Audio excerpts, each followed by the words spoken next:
Welcome to Forged from Pain, the podcast that dares to confront the darkest corners of human struggle and emerges with the beacon of hope. I'm your host, Sir Grim, and I've walked this path myself. I've known the crushing weight of pain, the suffocating grip of addiction, and the isolating darkness that feels like it's swallowing us whole. But I've also discovered the power of resilience and the unbreakable strength that lies within us all. On this podcast, we're not afraid to tackle the tough topics on addiction, recovery, and mental health struggles, and we're not alone in doing so. Joining me on this journey is my co-host, Mr. Inferno. Together, we'll share raw and unfiltered stories of struggle and triumph from those who have faced these challenges head on. You can find Forged from Pain on Apple Podcast, Spotify, and YouTube. We're also available to connect with on X platform and Truth Social. And if you want to join our community, ask questions, submit questions for the podcast, then connect with us on our Discord server. The link is in the bio and descriptions. In each episode, we'll delve into the stories of those who have been forged from pain and explore the paths they took to find healing, hope, and resilience. We'll shed light on the darkest corners of human struggle and offer a beacon of hope to those who still feel lost or alone. So join us on this journey, and let's forge a path towards healing together. So if you're ready to confront the darkness, to face your fears, and to emerge stronger on the other side, then join me on this journey. Together, let's forge something new from the pain. Welcome to Forged from Pain.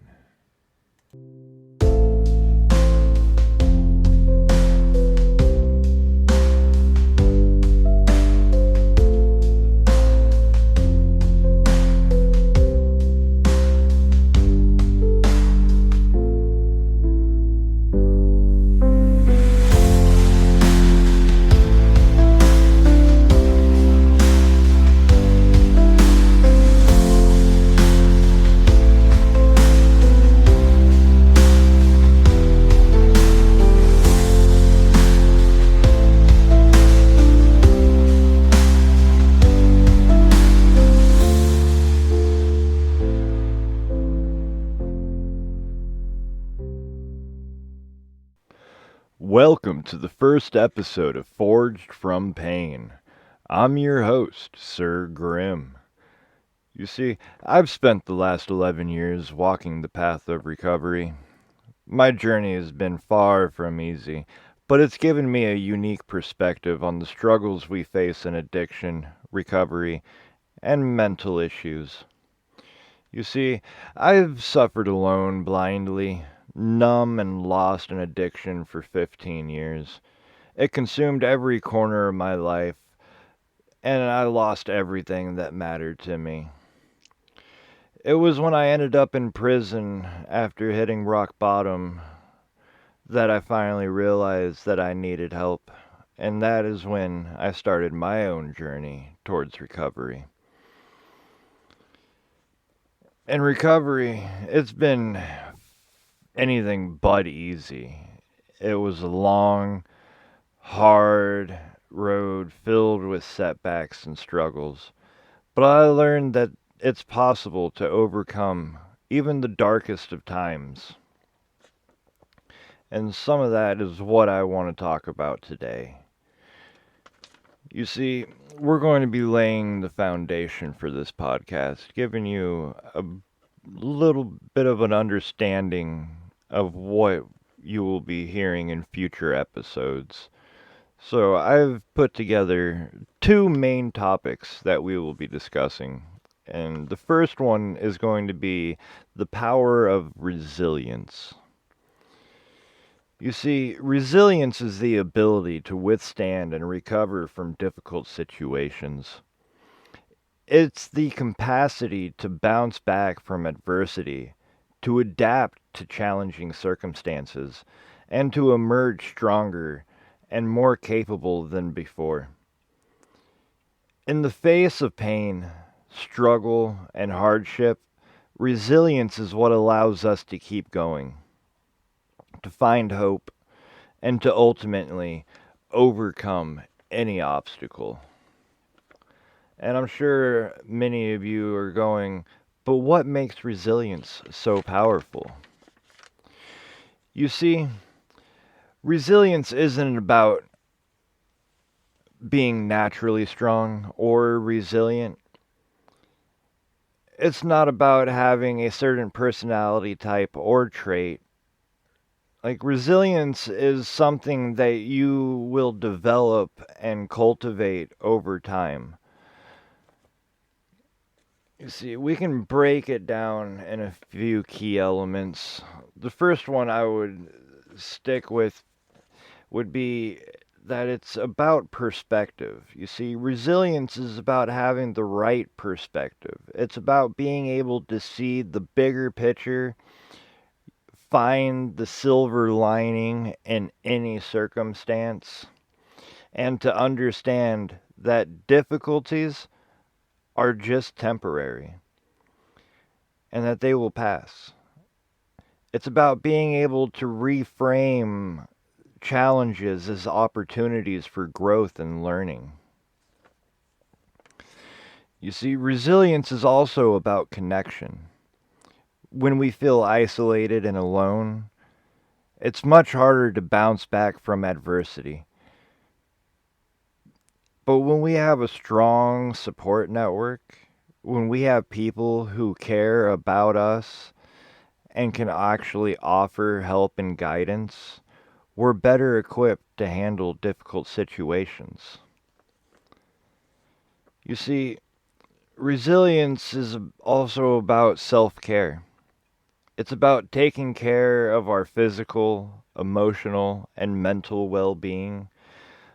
You see, when we prioritize self-care, when we take time to actually rest and recharge and refocus, we're better able to cope with stress and adversity.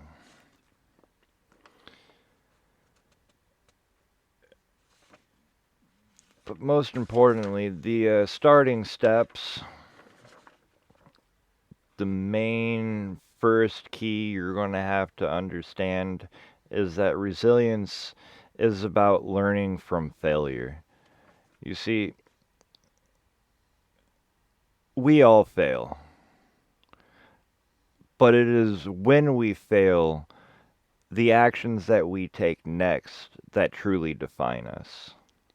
You see, when we fail, it can be tempting to give up or become discouraged, but with resilience is about using that failure as an opportunity to learn and grow. That way you can take key elements from the failure and apply it to your next actions to where if you attempt something similar, you'll actually have a slighter chance of succeeding.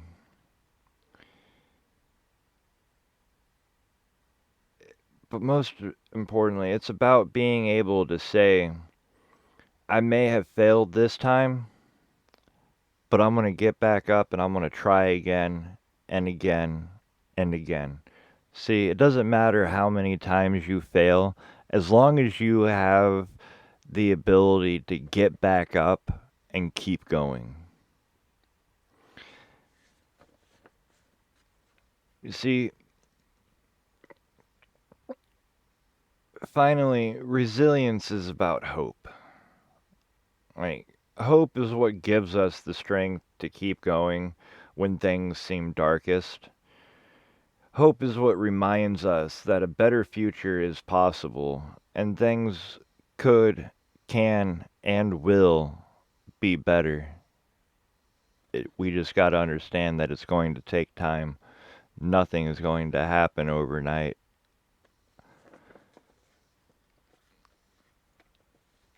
So now you may be sitting there going, okay, well, those are interesting points, but How can we forge resilience in ourselves? Well, here are a few strategies. All right, I'm going to keep them short and sweet for you. One, you can practice mindfulness. Pay attention to your thoughts, pay attention to your emotions, pay attention to the physical sensations around you, especially if you start to have a breakdown. Pay close attention to all of this. That way, it is 10 times easier for you to find and identify certain triggers. You can only do so by also practicing your mindfulness, being mindful of how things are interacting with you and how you are reciprocating the feelings. Next, I'd say develop a growth mindset.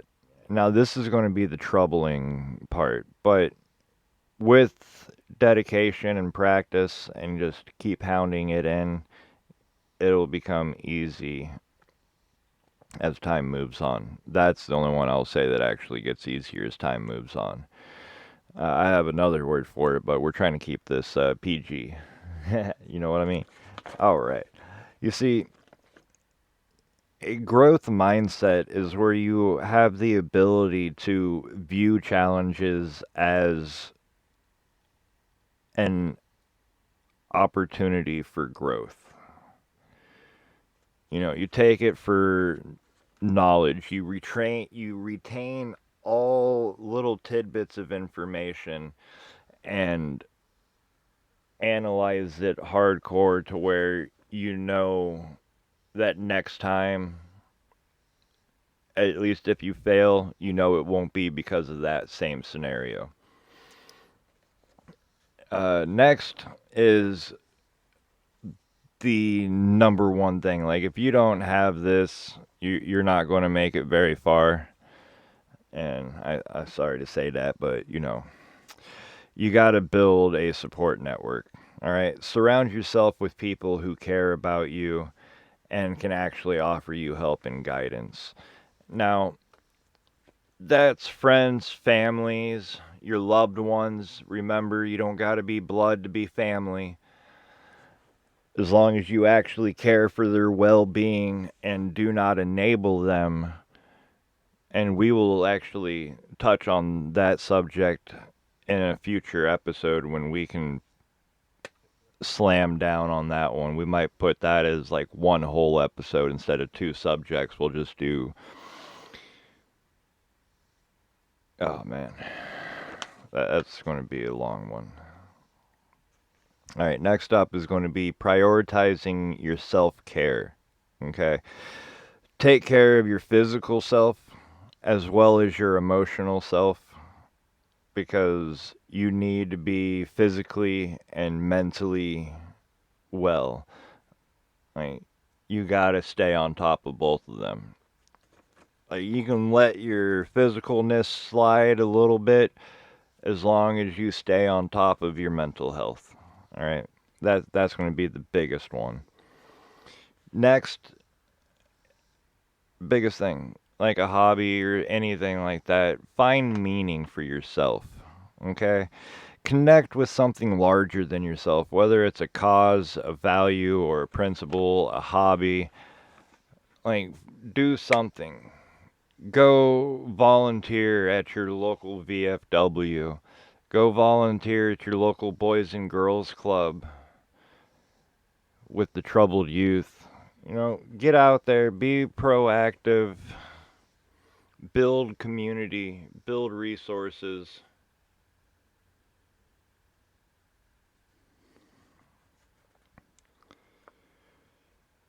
You see, resilience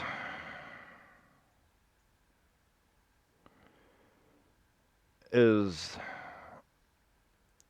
the main key to being able to withstand the adversity and bounce back from challenges. It's not about being strong all the time, it's about being strong when you need to be. And let me tell you, it takes a lot of strength it's taken almost every inch of strength that I have to face the pain and struggles that come with addiction and recovery.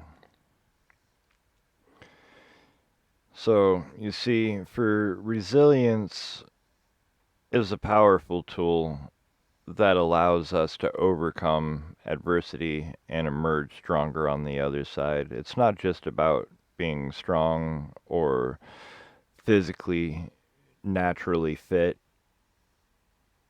It's something that you can develop and cultivate over your path through recovery.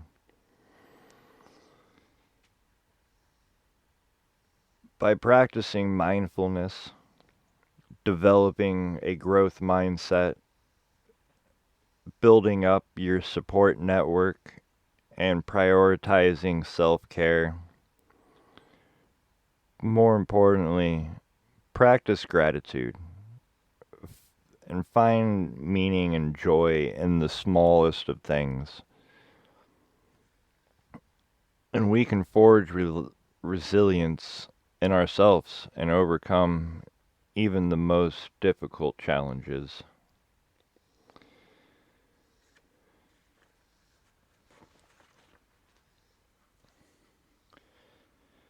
You know, I know what it's like to feel isolated, to feel like you're alone in struggles. I've been there way too many times to where I've shut myself out from friends and families, just hollowed back and just went silent. I quit talking to everybody. It was like no one can truly understand what's going on inside of my mind. So instead of creating a headache for myself, I'm just going to stay silent and deal with it myself. And it doesn't do very much, honestly. Like, you gotta have someone to talk to, someone that you can explain and help them understand the feelings that are inside of us. Because, truthfully, guys, if you never help people understand what it's like, what we're going through, like if we never come out and go like, hey, there has been such a stigma on this to where nobody wants to talk about anything, and people just take the assumption that we're doing it just because we want to do it. And it's like, but you're not looking at the reasons that led us to it, nor are you looking at what we could possibly be running from or trying to shut out. And if we don't even express that, how can we ever expect them to understand and be able to help us further ourselves in our growth? Otherwise, we're just going to stay stagnant and never move. But, I also know what it's like to find connection, to find community, and to find hope. And that's what our next topic is going to be about: the power of community. All right. So, addiction is often described as a lonely, isolating experience. People struggling with addiction may feel like they're the only ones going through this, and that no matter who they are, even other addicts, no one truly understands what they are going through. But the truth is, addiction's a community-wide problem. I mean, heck, it's a societal-wide problem, but no one is talking about it. It seems like only the very few that have actually gone through the journey and realized, like, hey, when I was going through this, I could have used so many different resources that are there, but no one's talking about it, saying that they're there. And that's where we get podcasts like this and other ones. It's like we're building our own community to actually reach out and show people, like, yo, you're not alone. No matter what you feel like, you're never alone. You just got to open your eyes and see that. And but the truth is, and it's essential to have a supportive community to help individuals recover. Like, if our communities aren't doing anything to help and they're just enabling the issues, I mean, heck, look at California, look at Oregon. Those two states in general have the worst problem. I mean, you got California with Skid Row. Don't even get me started on that. Disgusted. Oh my God. But you got to understand, like, when someone is struggling with addiction, they often feel like they're stuck in a bubble of shame, a bubble of guilt, a bubble of secrecy. I mean, they may, most of them most likely will, after a long certain amount of time, especially if the loved ones and family just ask open-ended questions like, "Oh, are you okay? Oh, is everything all right?" It's like we're going to answer with "we're fine," and that's because of the bubble of shame, guilt that we're living in, and we isolate ourselves because of that feeling. And it's like sometimes you just gotta ask the not open-ended questions. Ask the direct questions. Force us to either shut you out right away and hit rock bottom faster than enabling the behavior by only asking open-ended questions and leaving it at that and never fully pursuing. You see, they're going to push you away. That way, when you're asking the open-ended questions, they're just going to slightly judge you away, and that's because they want to hide their behavior. They will isolate themselves from others to make sure, like, hey, they're starting, it seems like they're starting to catch on, but they don't quite yet know, so we're just going to slide back for a little bit and go until we run out, and then we have to come back out and talk, and it's horrible. It's horrible. It's like the isolation, it's suffocating. And it can make it even harder to break free from the addiction. Because, like, truthfully, you got like two different pathways. It's like you either isolate, shut down, and then OD, or you isolate, shut down, and then your loved ones actually bust in and go, "What the fuck? I'm so sorry." Go, "What are you doing?" And it's like, "Good, jeez."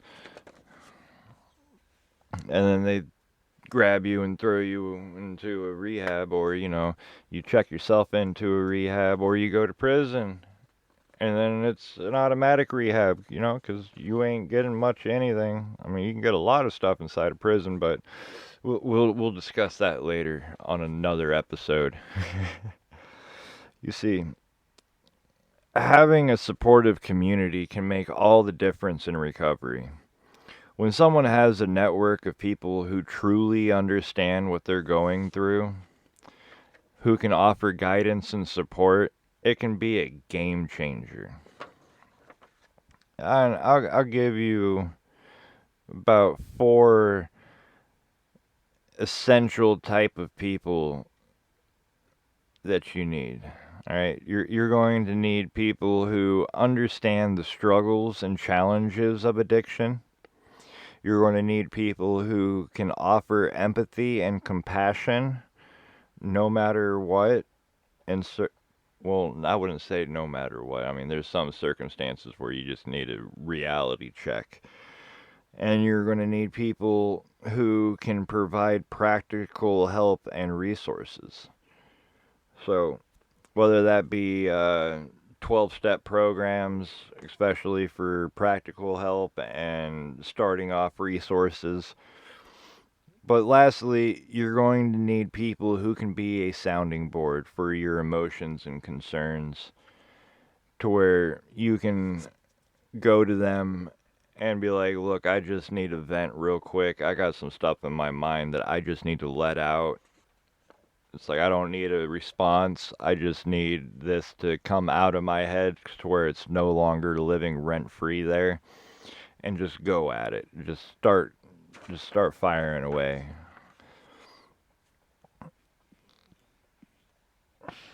So next we're going to go over a few not a few instances. It's a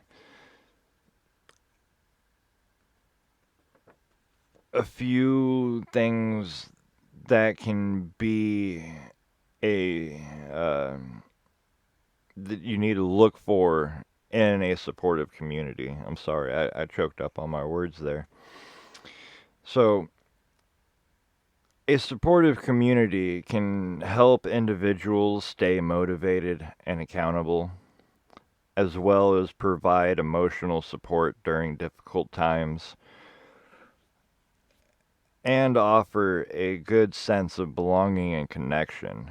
And belonging and connection, having a good sense of that will definitely help alleviate a lot of the isolation mentality that comes along with addiction and recovery. But most importantly, a supportive community can also help individuals develop new coping mechanisms and strategies, help them identify certain triggers, and then facilitate networking and communication and connection with others in recovery.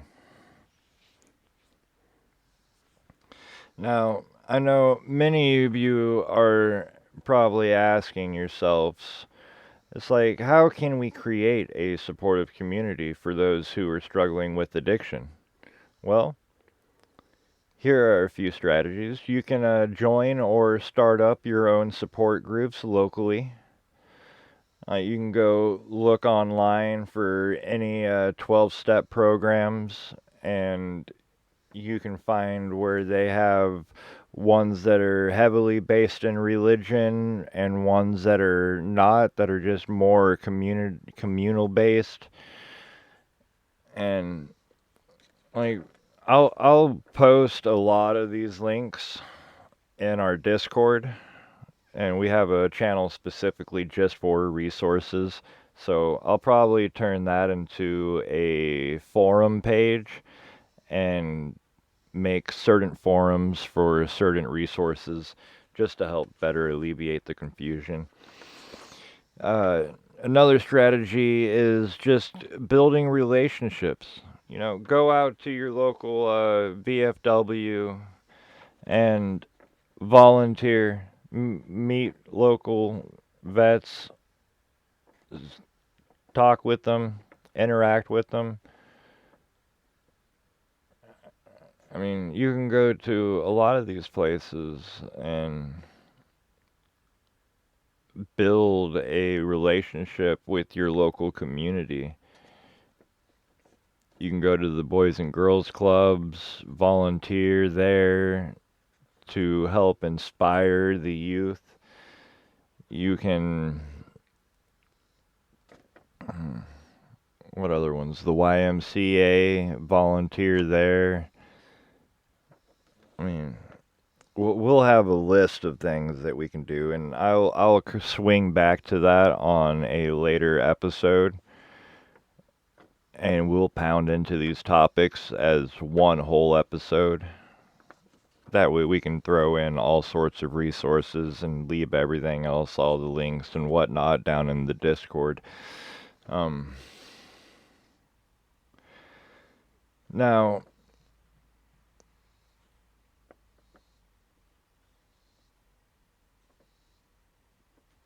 another strategy would be, the most important strategy is to be open and honest. Like,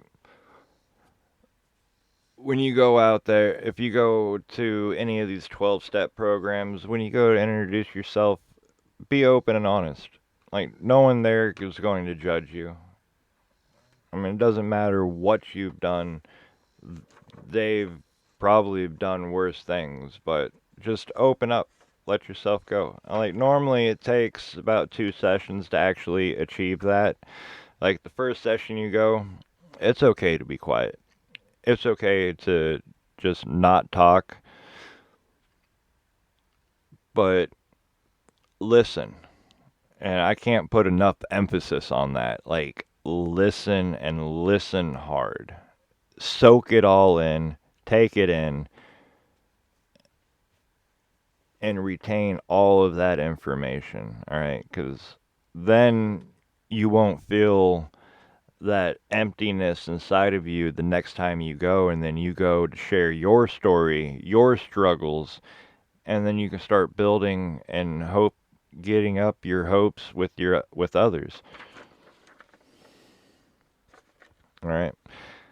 And that's where we come into the next skill set, which is piggybacking off of what I literally just said. You got to practice that active listening. You actually have to sit there with open ears. Don't think, just listen. Listen to others without any judgment whatsoever. And if they're asking for it, they're asking for a idea, bounce off, be like, all right, then offer words of encouragement. If they're having a bad time and they were just wanting to vent, after they're done venting, offer words of empowerment and encouragement, you know? And the most important thing throughout all of your recovery journey, celebrate the milestones. Celebrate all of your small victories and milestones along the way. Celebrate hitting a full 24 hours. Celebrate hitting a full 42, 76. You know, celebrate those because those are worth celebrating. Every minute is worth celebrating because you don't understand the amount of strength it takes to even achieve that.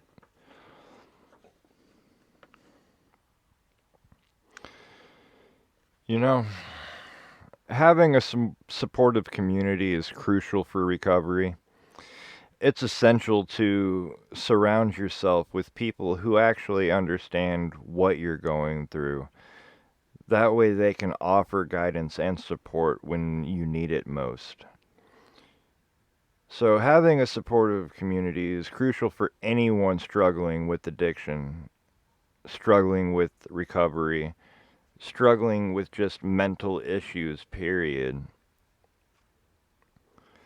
It's essential to surround yourself with people who love and truly understand what you're going through, who can offer guidance and support, who can help pick you back up when you fall down and feel like you can't walk anymore, who can help you stay motivated and focused on recovery. By building strong relationships and creating a supportive community, we can overcome addiction and achieve long-term recovery. You see, that's why I created this podcast, Forged from Pain. My goal is to create a space where people can share their stories, find hope, and connect with others who have gone through similar struggles. We're not just talking about addiction or recovery, we're talking about life itself. So if you're struggling with addiction or mental health issues, just know you're not alone. Reach out to us on X or join us on our Discord. Let's start this journey together, one step at a time. Stay safe. Much love. Thanks for joining me on this episode of Forged from Pain. I hope our conversation has given you a glimpse into some of the complexities of the human struggle and the power of resilience that lies within us all. Remember, you're not alone in your pain. You're not alone in your struggles, and you are not alone in your desire to heal and move forward. If you've been touched by today's conversation, I invite you to share your own story with me. Reach out to me on social media or leave a comment on our website. Let's keep this conversation going, and let's continue to forge something new from the pain. And before I go, I want to leave you with a reminder. Pain is not a curse, but an opportunity for growth. It's a chance to rediscover yourself, to redefine your purpose, and to emerge stronger and more resilient than ever before. Thank you for listening to Forged from Pain. Until next time, stay strong. Shadows